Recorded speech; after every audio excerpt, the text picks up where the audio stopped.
Hello, my name is Sean. Welcome to Go, and today we're going to be talking about Lamborghini's Revuelto. Now, some of you I know already seen this, and you know that this is the Aventador replacement that we've been waiting for, and the specs and numbers for this thing is pretty crazy. So I'm going to tell you what's new, I'm going to tell you what's the same or similar, and then I'm going to give my thoughts about the overall design of the car. There's so much new with this car that I'm going to put the link from Lamborghini in the description for this video because there is a lot going on, and if I actually talked about it, it would be an hour-long video, and you probably won't want that, especially with somebody like me talking. Now, nothing from this car carries over from the Aventador. Everything, basically, as far as I know, is new monocoque, new carbon fiber body, new carbon fiber frame. It's all new engine, even if you can believe it or not. So, what is different with this car? Firstly, I know this is probably going to be crazy to people. This car has over 1,000 horsepower, 1,000, and it is a plug-in hybrid. Now, this isn't Lamborghini's first hybrid. The first hybrid was the Scion, and it used a supercapacitor to take brake energy and then use that same energy to give the car a boost. This is like a traditional hybrid, and it has 3 motors, 2 on the front axle and 1 placed in the transmission well, along with the transmission to give the car faster gearing and things of that nature. And in case I haven't said it already, and I know I haven't, this car is a V12. A lot of us thought, not me, that thought that Lamborghini would be going with a V10 or a V8. I always thought they might be still going with a V12, only the naturally aspirated V12 was done for. They wasn't going to do that anymore. And so we have a hybrid V12 with over 1,000 horsepower, and they say it does 0 to 60 in 2.5 seconds. So it is plenty damn fast, and has a top speed of 217 miles per hour. And also very different, and one of the major complaints about the Aventador is the transmission. This is going to have a dual clutch, and along with the electric motor, should make the transmission shifting a lot smoother with this supercar. And yes, Lamborghini is even calling this a supercar. So those that think this is a hypercar because of the horsepower, not so much, which means Lamborghini is going to have some pretty special cars coming down the pipeline. But I'm going off a tangent. Now, what also is different about this car because of the new monocoque and the higher roof, this car has more space than the Aventador. They're talking at least 26 millimeters more headroom than the Ultimate and 84 millimeters more legroom. The Revuelto's wheelbase is about 9 millimeters longer than the Aventador, but the overall length of the car is a difference of about 200 millimeters. So this car is, I would say, significantly bigger than what already appears to be a pretty big car, the Aventador. Now, I want to talk about the design of this car and give my opinion because this car actually looks pretty terrific. Now, when it first was unveiled, I actually thought it was a replacement for the Huracan. Like, it looked that much like the Huracan Technica, but then I noticed that the car was a little bit bigger, and we said that the Scion was alluding to future design philosophies for the next Lamborghini V12, and that held true because a lot of the elements from the Scion is seen within this car.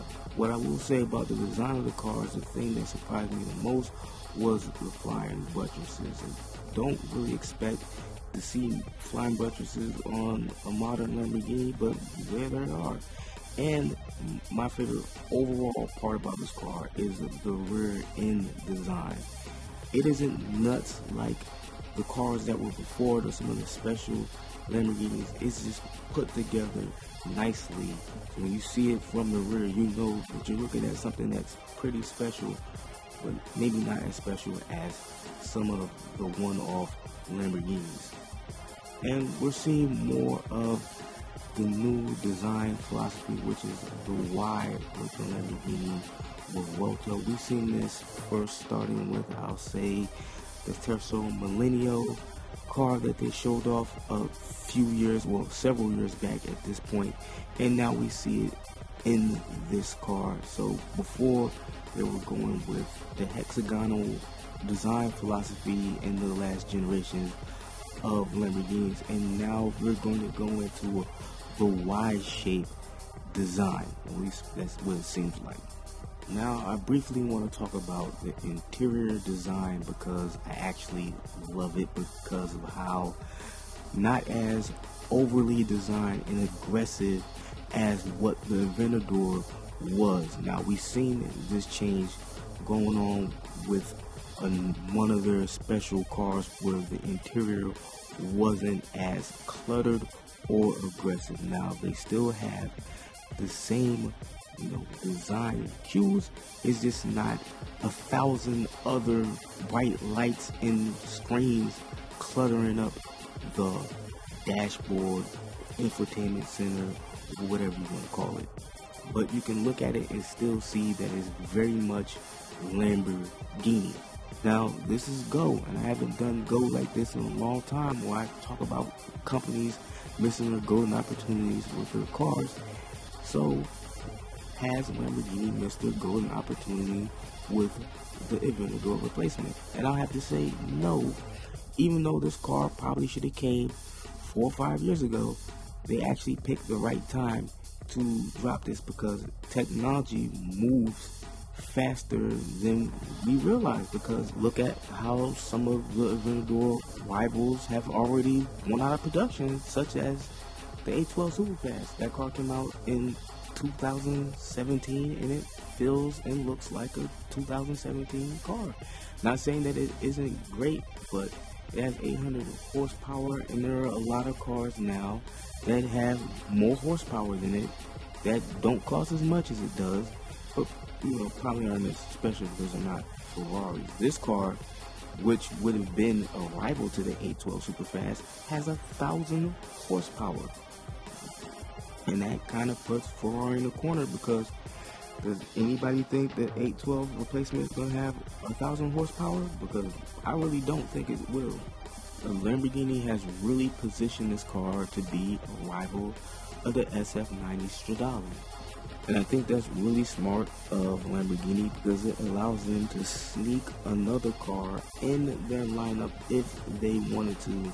And that could be a true rival for Ferrari's V12 supercar or Super GT. And you can expect this car to cost a premium. They haven't said how much it costs, but we can expect almost $1 million for a car of this caliber. And they wouldn't be wrong for it, because now all we have to do is wait to see what they will be replacing the Huracan with, and if that car is going to be a hybrid or not. And then we'll see when Lamborghini shifts over to the electric car front, and maybe the world will change by then and we'll never see an electric Lamborghini. We'll have to wait and see. But when it comes to the Revuelto, I don't believe that Lamborghini missed their golden opportunity. I think they chose to develop this car as long as they did, and while also keeping the brand fresh with revising and coming out with special versions of the Aventador. And I do think I've talked long enough.